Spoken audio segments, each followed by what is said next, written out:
Bienvenue chez Komatsu, Cédric Merle, chef produit. Donc là je suis en avant-première pour vous présenter le HM300-3 principal avec toutes les informations qui seront disponibles. Voilà, l'éditeur principal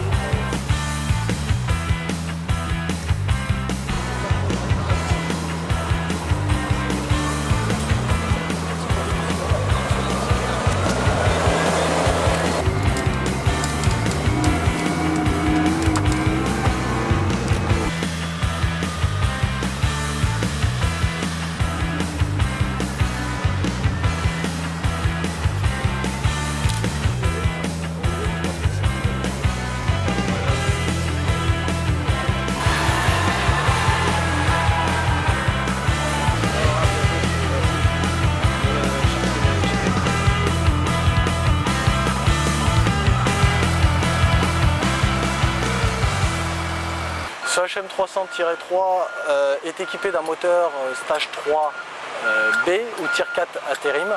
On retrouve en effet une grosse particularité au niveau de la transmission de ce tombereau. La transmission est une transmission TCS, Traction Control System, où là on va retrouver en effet une autonomie pour le chauffeur en termes de franchissement. Tout est automatique pour le franchissement. Nous retrouvons une benne de 17,1 m3. Cette benne a été développée spécialement pour ce HM300-3 avec des vérins monotiges. On retrouve au niveau du tombereau HM300-3 des hydraires pour la partie suspension pour améliorer les vibrations et le confort de l'opérateur. Les ponts sur le HM300, les ponts sont à frein immergé, entièrement hydrauliques. On a aussi une caméra de recul, écran couleur et caméra couleur. Et enfin, on peut voir sur la partie tunnel qui est la pièce maîtresse d'un tombereau articulé, une pièce entièrement moulée pour l'articulation et la rigidité de cette articulation. Je vous parlais d'un stage 3B. En effet, le moteur en étant équipé, on retrouve le système filtre à particules juste derrière moi, juste à ce niveau-ci. Sur ce moteur, et afin d'améliorer les échanges thermiques, nous retrouvons deux radiateurs, deux emplacements de radiateurs. Le premier pour tout ce qu'il y a moteur échange d'eau et la partie à côté qui permet l'échange air-air pour l'admission d'air. Avec deux ventilations et ces ventilateurs sont entièrement réversibles.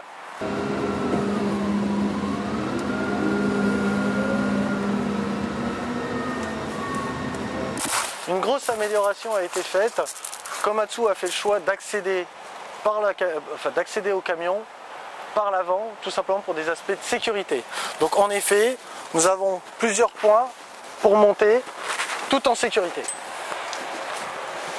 Après, nous retrouvons au niveau du camion une garde-corps qui est très importante pour la sécurité des personnes qui interviennent en termes techniques.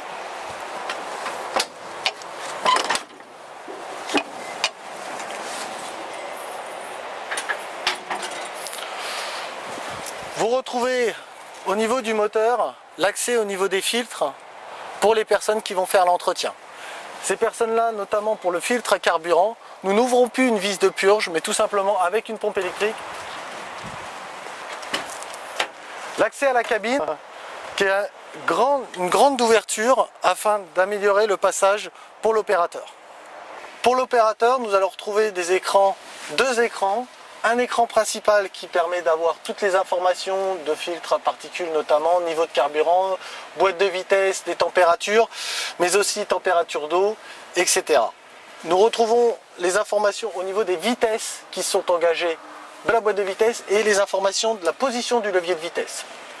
Et enfin, nous avons un deuxième écran qui lui permet d'avoir la vision arrière, donc la caméra de recul pour la sécurité.